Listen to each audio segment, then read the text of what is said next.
Hey Fruit Bats, it's Frilly the Banana Girl here. Today is day 26 of my 30 videos in 30 days. And I've got my lovely mother here today, who I love very, very much. She's come to visit me. And we've been hanging out, having a great time. We walked up Mount Lofty, didn't we? Yes, with you behind me with a whip. Yeah, she needs it. Hey, you need a bit of whipping now. Can't stop. My mum is great. How old are you now? 62. 62 and going strong, and been on the high carb, raw vegan path for how long now? Oh, it must be nearly 5 years, I think. Yes. Yeah, 5 years. Nearly 5 years. I mean, I've only been on it for like 6.5 years, so Mum has been hot on my heels 5 years. Oh, I've definitely followed your example. You are my example. Thank you, Mum. Thank you. No, my mum inspires me all the time. I remember I grew up on a farm and Mum tried to feed us as much organic fruits and vegetables as possible. I remember going to school and being like the only kid who had like fruit in their lunchbox. I'm serious. Well, that's really hard for me to imagine because true. I always loved fruit. Yes. So. Oh, Mum always did a great job, honestly. And now my mum has come up with the Raw Till 4 program.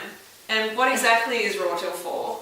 It's pretty simple. But well, basically I just eat as much fruit as I want for breakfast and lunch, and then hit the carbs. Yes, and after 4 o'clock I probably like to have a cooked meal. Yeah. Yeah, but sometimes I don't. But what is a cooked meal? Are you have KFC? No. This is what Harley would say. No. Where's your own right? No, definitely no KFC at my house. So Raw Till 4 means like Mum said, like fruit for breakfast, fruit for lunch, and then after 4 o'clock having a high carb vegan meal. Like high carb, low fat vegan meal, no animal products. And my mum came up with this, and she's been doing this really successful for years now. And I've kind of like ran with the idea and made the group Raw Till 4 and made a video explaining how to do it more specifically. And what have you overcome? Well, since I've become a vegan, I've overcome my eczema, which I had for 57 years. 57 years? 57 years, and I never thought that I'd ever be able to beat it.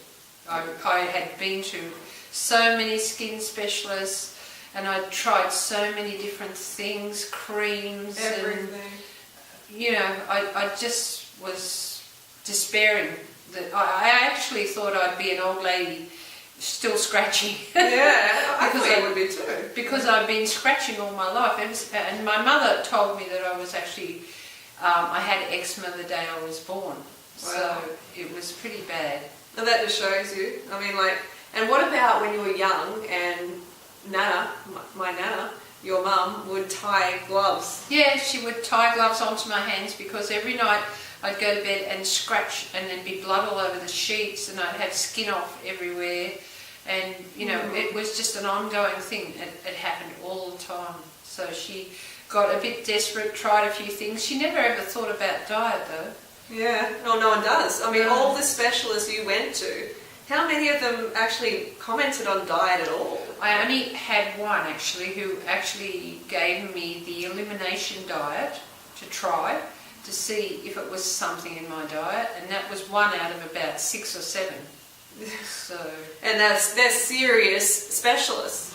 These are top paid specialists. Oh yes, one came with fabulous credentials, could cure anything, and the first thing he did was hand me a script for a celestrone ointment. And I'd already had that, and I knew it had bad side effects. It thins your skin, and I didn't want it anymore, and I told him that, and he said, oh, well, I'm the skin specialist. You have to do what I tell you, otherwise don't come. And I said, all right, I won't come. Oh no. Yeah, they're getting kind of high and mighty because they're wearing the white coat and they have the education. Yeah. But they have no idea what you were going through and all the experience that you already had. Well, I'd had prick tests and saliva tests and hair follicle tests. And I've got to tell you, growing up with Mum, that was the major thing all the time was Mum's skin. She was always scratching, always in discomfort. And when she went vegan, when she got the meat and the dairy out of her diet, I could not believe the change. Amazing. Like her skin. Neither could I. Yeah. Your skin I. went like turned so youthful. And all of a sudden I could go to bed at night and I could actually sleep instead of just scratching and moving around and trying to find somewhere more comfortable and then scratching again until, you know, it was midnight and I hadn't had any sleep, and then in the morning I'd be deprived of sleep and I'd have new scratches on me. Yeah. You know. And like never ever wanting to wear, you know, like low cut tops or anything because she's covered in rash. Yeah. I and never scratches. wore anything with shoestring straps. Yeah. Never wore, even though it was really hot in summer, I always had to have sleeves. Yeah, we should get you like. Oh, yes, I should take my jacket off. My mum's skin was so bad; it was just lumped all up and down, all in her chest. Yeah, and now it's so much better now. I've your got an tummy's abrasion there, but it's not from that. Oh, no, it's like fantastic skin. Trust me, it really is. What message do you have for anyone who's struggling with eczema? Oh, you know, there's so many things, but diet is the most important thing of all.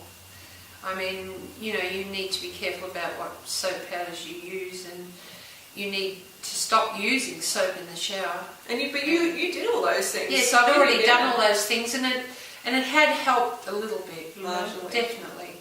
But you know, going vegan, I really didn't expect the results I got, but it was just a miracle for me. You used to have a lot more congestion. Yes, like I used to have mucus overnight. I'd build up mucus and have to get rid of it in the morning before I could breathe properly. My mother had major sinus problems. Yeah. And I guess that it had Passed on. Yeah, it had passed on a bit. And also, what about weight? Weight, yes. About 10 kilos. Yeah, I lost about 9 or 10 kilos when I became vegan, which was quite a nice side effect as far as I was concerned. A lot of fat and fluid. Yeah, I went, you know, down a couple of sizes and felt really good. And everybody thought I had something wrong with me. Like, have you got cancer or something? Yeah, I did have a friend say that I hadn't seen for quite a while say, "Oh, you've lost so much weight. You're not sick. Oh, you haven't got cancer." I said, "No, I just went vegan." Healthier than ever. Yeah, no, I felt really good, but it was hard for people to accept that losing weight at my age was a good thing. Yeah, exactly. It didn't mean you had cancer or a disease. No. So would you ever go back? Never. Never. You know, no, I went vegan for all the wonderful health reasons, but now I can see, you know, for the sake of the animals, you know, I couldn't do that again. Yeah. You know, I really felt a karma. You know, I just have a wonderful feeling that nothing has to die for me, and that's really important to me now.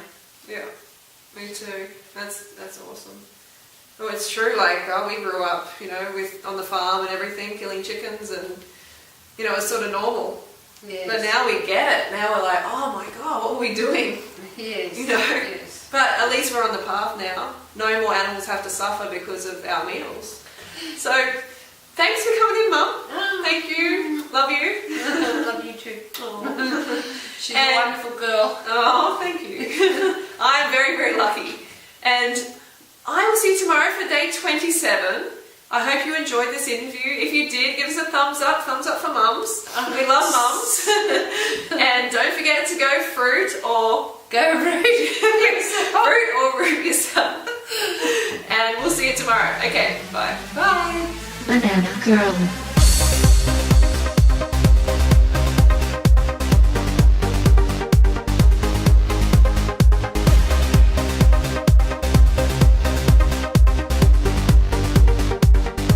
Go fruit yourself.